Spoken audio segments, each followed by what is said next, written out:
Vote മോഷണം സംബന്ധിച്ച ആരോപണങ്ങൾ തുടരുന്നതിനിടയിൽ മുഖ്യ തെരഞ്ഞെടുപ്പ് കമ്മീഷണർ ജ്ഞാനേഷ് കുമാറിനെ ഇംപീച്ച് ചെയ്യാൻ പ്രതിപക്ഷ നീക്കമെന്ന് റിപ്പോർട്ടുകൾ ഇപ്പോൾ പുറത്തുവരികയാണ്. പാർലമെന്റിന്റെ സമ്മേളനം ഇപ്പോൾ മാർച്ച് 9 വരെ നിർത്തിവെച്ചിരിക്കുകയാണ്. സഭ വീണ്ടും ചേരുമ്പോൾ ആവശ്യമെങ്കിൽ ഇംപീച്ച്മെന്റ് പ്രമേയം ഉൾപ്പെടെ എല്ലാ ജനാധിപത്യ ഉപകരണങ്ങളും ഉപയോഗിക്കാൻ പാർട്ടി തയ്യാറാണെന്ന് കോൺഗ്രസ് രാജ്യസഭാ എം പി സയ്യിദ് നസീർ ഹുസൈൻ പറഞ്ഞതായി വാർത്താ ഏജൻസിയായ ANI റിപ്പോർട്ട് ചെയ്തു.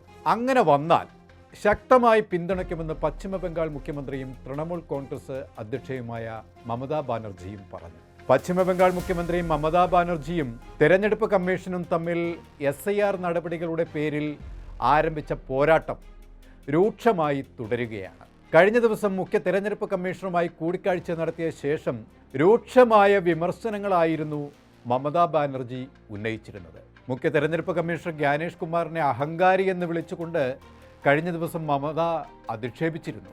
സുപ്രീം കോടതി ജസ്റ്റിസിനെ ഇംപീച്ച് ചെയ്യുന്നതിന് സമാനമായ നടപടികളാണ് മുഖ്യ തെരഞ്ഞെടുപ്പ് കമ്മീഷണറെ ഇംപീച്ച് ചെയ്യുന്നത്. ഇരു സഭകളിലും മുന്നിൽ 2 ഭൂരിപക്ഷത്തോടെ പ്രമേയം പാസ്സാകണം. എന്നാൽ നിലവിലെ അത്രയും അംഗങ്ങൾ ഇന്ത്യാ സഖ്യത്തിന് സഭയിൽ ഇല്ലെന്നുള്ളതും ശ്രദ്ധേയമാണ്.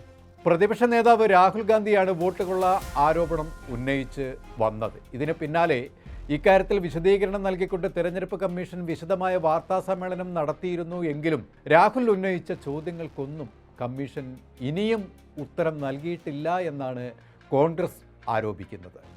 നീതിയെ ചവിട്ടിമെതിച്ച് ഏറ്റവും നികൃഷ്ടമായ രീതിയിൽ ജനാധിപത്യത്തെ നിഷ്ഠൂരമായി കഴുത്തുഞെരിച്ച് രാജ്യത്തെ വെല്ലുവിളിച്ചുകൊണ്ട് പച്ചയായി വോട്ടുകൊള്ള നടത്തി അധികാരം നിലനിർത്തുകയായിരുന്നു മോദിയും സംഘവും.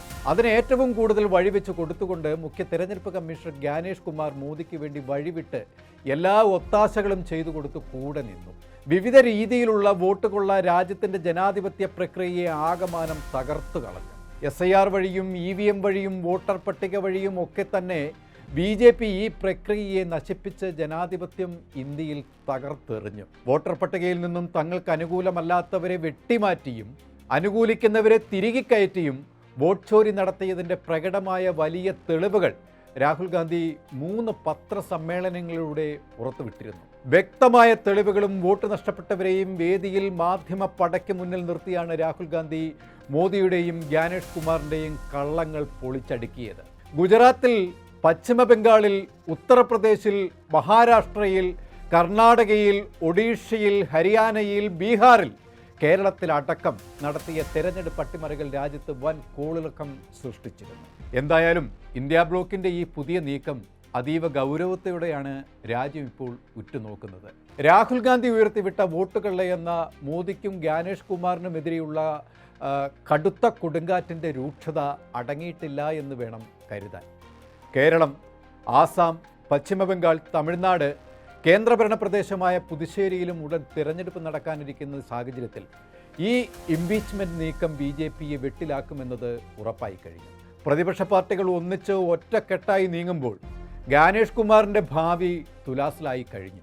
രാജ്യത്തെ മുച്ചൂടും മുടിക്കാൻ മോദിയും ജ്ഞാനേഷ് കുമാറും നടത്തിയ ജനാധിപത്യ വിരുദ്ധതയ്ക്ക് ജനാധിപത്യപരമായി തന്നെ തിരിച്ചടിക്കാൻ ലോക്സഭാ പ്രതിപക്ഷ നേതാവ് രാഹുൽ ഗാന്ധിയുടെ നേതൃത്വത്തിൽ നിർണായക നീക്കം ആരംഭിച്ചു കഴിഞ്ഞു എന്ന് വേണം കരുതാൻ. ഇതിനിടയിൽ സംസ്ഥാനത്തിൻ്റെ വിവിധ ഹൈക്കോടതികളിലും സുപ്രീം കോടതിയിലും ജ്ഞാനേഷ് കുമാറിനെതിരെയും 2014 മുതൽ നടന്ന തിരഞ്ഞെടുപ്പുകളും അടക്കം ചോദ്യം ചെയ്യപ്പെടുന്ന ഹർജികൾ നിലനിൽക്കുന്ന സാഹചര്യവും സുപ്രീം കോടതി അടക്കമുള്ള കോടതികളുടെ പ്രസ്താവനകളും ജ്ഞാനേഷ് കുമാറിനെതിരെ നിലനിൽക്കുന്നുണ്ട് എന്നതും ഈ ഇംപീച്ച്മെൻറ്റ് നീക്കത്തിൻ്റെ ഗൗരവം വർദ്ധിപ്പിക്കുന്നതാണ്. വോട്ടുകൊള്ളയുടെ പേരിൽ ഉയർത്തിയ ചോദ്യങ്ങൾക്കൊന്നും വ്യക്തമായ വിശദീകരണം നൽകാൻ പ്രധാനമന്ത്രി മോദിയോ മുഖ്യ തെരഞ്ഞെടുപ്പ് കമ്മീഷണർ ജ്ഞാനേഷ് കുമാറോ ഇതുവരെ തയ്യാറായിട്ടുമില്ല.